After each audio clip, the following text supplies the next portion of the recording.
मुह खोलिले ओडिया अभिनेत्री राणी पंडा मुह खोली कहले जे कहीं आज आखिरे एपरी हैला सबकि से मुह खोली कहले ताहले प्रश्न उठुची जे राणी पंडा कौन कहले एपरी कहीं आखिरे एपरी हैला कौन रही असल तथ्य सबकि संपर्क में टिके नहीं करी तथ्य जानापी निश्चित रूपे आज भिडियो को शेष पर्यंत देखंतु कारण आज भिडियो को संपूर्ण रूपे देखा पर ही से संपर्क में सबकि तथ्य टिकिनिकी कर जानवा पाइबे।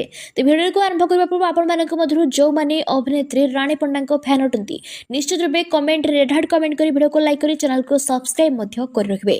तो फ्रेंड्स चलते आज भिडियो को आरंभ करवा।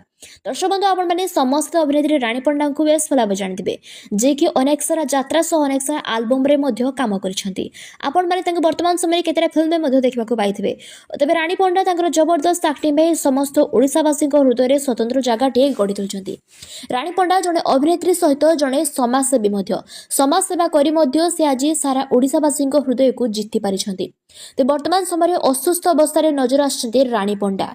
तेज प्रश्न उठुची जे राणी पंडा एपरी आखिरे हबार कारण कौन रही या पछर असल कारण निजे मुह खोली कहले राणी पंडा। तबे राणी पंडा को जितेबाला ए संपर्क में पचरा राणी पंडा कहवा अनुसार खराब समय प्रकृत परिवार किए बंधु बांधक जिते भी सांगसाथी अच्छा समस्त असल चेहरा असल रूप को से देखी सारी तेज कहवा अनुसार कहीं भी निजर नुहति समस्ते निज निजर असल रूप देखी सारी बंधु बांधव जिते भी सांगसाथी जिते भी परिवार लोक समस्त रूप को से देखी सारी कहवा अनुसार कहीं भी साथी नहांती। तो फ्रेंड्स ये आज भिडियो आपण मैंने राणी पंडा कथा को नहीं कौन आपंकर मत देवाक चाहती कमेंट निश्चित जन रखिए। राणी पंडा फैन होते निश्चित कमेंट रेड हार्ट कमेंट करें वीडियो को लाइक करें चैनल को सब्सक्राइब कर रखिए। Thanks to all.